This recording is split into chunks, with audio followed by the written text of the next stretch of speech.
அஸ்ஸலாமு அலைக்கும் ஃப்ரெண்ட்ஸ். இன்றைக்கி நம்ம க்ரீம் ஆஃப் மஷ்ரூம் சூப்பு எப்படி பண்ணுறதுன்னு பார்க்கலாம். பொதுவாக நீங்கள் விருந்துக்கு கூப்பிடுறீங்க சிலரைனா, அதில் குழந்தைங்க வராங்க அப்படின்னா நீங்கள் கண்டிப்பாக இந்த சூப்பை வைங்க. குழந்தைங்களுக்கு ரொம்ப இஷ்டம் வரும். வயசானவங்க பெரியவங்களும் இஷ்டப்படுவாங்க. நான் பொதுவாக குழந்தைங்களை கொண்டு கூப்பிடுறோன்னா இந்த சூப்பு தான் பண்ணுறது. வாங்க இப்படி பண்ணுறதுன்னு பார்க்கலாம். இதுக்கு ஒரு கனமான பாத்திரமாக எடுத்துக்குங்க. அதில் கொஞ்சமாக எண்ணெயை விட்டுருங்க. எண்ணெயை ஏன் விடுறோன்னா, நம்ம வந்து வெண்ணெய் போட போகிறோம். அந்த வெண்ணெய் வந்து அடி பிடிக்காமல் தீயாமல் இருக்கிறதுக்காக. இப்போ நான் சொல்கிற அளவெல்லாம் பார்த்துக்கிட்டிங்கன்னா, ஒரு பாக்கெட்டு இது கிடைக்கிது இல்லையா, காளான். இப்போ நம்மளுக்கு ஒரு 200லேருந்து 250 கிராம் இருக்கும் அந்த காளான். அதோட அளவுக்கு சொல்கிறேன். இதுக்கு 1 டேபிள் ஸ்பூன் வெண்ணெயை போட்டுக்குங்க.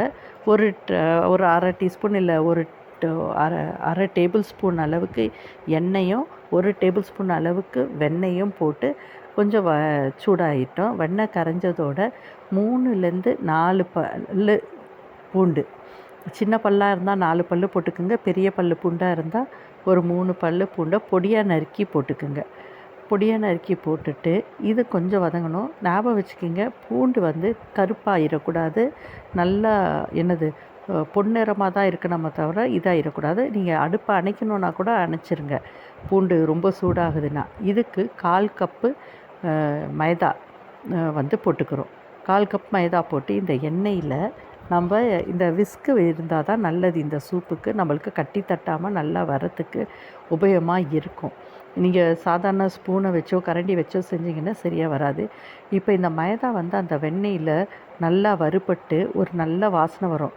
நான் இன்றைக்கி என்ன ஆயிடுச்சேன்னா, மறந்துட்டு தண்ணியை ஊற்றிட்டேன். பால் பாக்கெட்டை கழுவி பாலில் ஊற்றுறதுக்கு பதிலாக வேலை விருந்தாளிங்களுக்கு செஞ்சிட்டு இருந்தேன். அவசரத்தில் அப்படி ஊற்றிட்டேன். அதனால் அப்படியே மேனேஜ் பண்ணிட்டேன் தண்ணியை ஊற்றாமல் சூப்பை. நீங்கள் ஆக்சுவலாக என்ன பண்ணணுன்னா, அது பொன்னிறம் நல்ல மணம் வந்ததோட ஒரு பாக்கெட்டுக்கு இப்போ வந்து 1/2 லிட்டரை விட கொஞ்சம் கம்மி பால் தேவைப்படும்.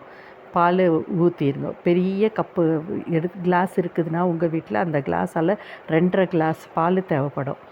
ஊற்றி அதை நல்லா கட்டி தட்டாமல் கரைச்சிட்டே வாங்க. அதுக்கப்புறமா மிளகுத்தூளை போட்டுக்குங்க. உங்களுக்கு டேஸ்ட்டு கொஞ்சம் ரொம்ப நல்லா வரணும், ருசி ரொம்ப நல்லா இருக்கணும்னா நீங்கள் சிக்கன் ஸ்டாக்கோ இல்லை வெஜிடேரியனாக இருக்கிறீங்கன்னா வெஜிடபிள் ஸ்டாக்கோ போட்டுக்கலாம். போட்டுட்டு கட்டி தட்டாமல் இதை கரைச்சிட்டே வந்துட்டு என்ன பண்ணுங்கன்னா, தண்ணியை விட்டுருங்க. சோப்புக்கு தேவையான அளவு அவ்வளோதான். விட்டுட்டு எடுத்து வச்சுக்கிங்க. இப்போ இன்னொரு பாத்திரத்தில் கொஞ்சமாக எண்ணெயை விட்டு பொடியாக நறுக்கினா காளானை போட்டுருங்க. இந்த ஒரு பாக்கெட் காளான் இப்போ நம்மளுக்கு கிடைக்கிது இல்லையா, அது கழுவி காளானை தண்ணியில் முக்கி கழுவக்கூடாது. ஞாபகம் வச்சுக்கிங்க, காளான் தண்ணியை ஃபுல்லாக உறிஞ்சிரும். நீங்கள் என்ன பண்ணணுன்னா, நீங்கள் தண்ணியை ஓட விட்டுட்டு இந்த காளானை தேய்ச்சி கழுவணும். நம்ம வெங்காயத்தை கழுவுற மாதிரி ஒரு பாத்திரம் தண்ணியை பிடிச்சி காளானை அதுக்குள்ளே போட்டு ஊற விட்டு நல்லா அதுக்கப்புறமா எடுத்திங்கன்னா காளான் வந்து பஞ்சு போல் அது என்ன பண்ணணும்னா அவ்வளோ தண்ணியும் உறிஞ்சிரும். அதனால் நீங்கள் மேலே இருக்கிற தூசை மட்டும்தான் தட்டணும். அதுக்கு ஓடுற தண்ணி டேப்பை திறந்து விட்டுட்டு அதில் அப்படியே நீங்கள் அதில் மேலே உள்ள மண், அந்த அழுக்கு கழிவுகளை நீங்கள் வந்து அலசி பொடியாக நறுக்கி எடுத்துக்குங்க.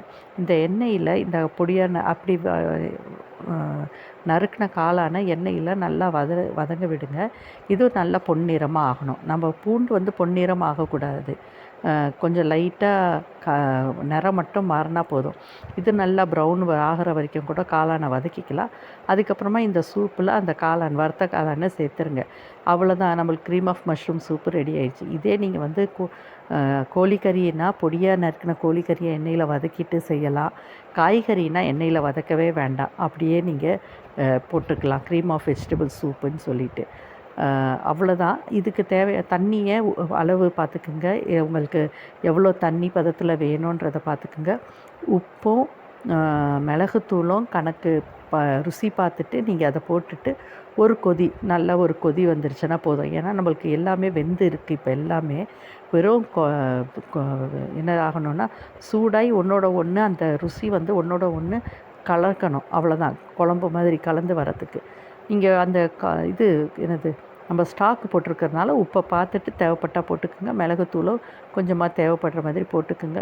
அருமையான ஒரு cream of mushroom soup ready ஆயிடுச்சு. நான் மற்ற சூப்ஸும் இனி பண்ணுறேன். அதில் கொஞ்சம் வீடியோ குவாலிட்டியும் கொஞ்சம் நல்லா இருக்கும்னு எதிர்பார்க்குறேன்.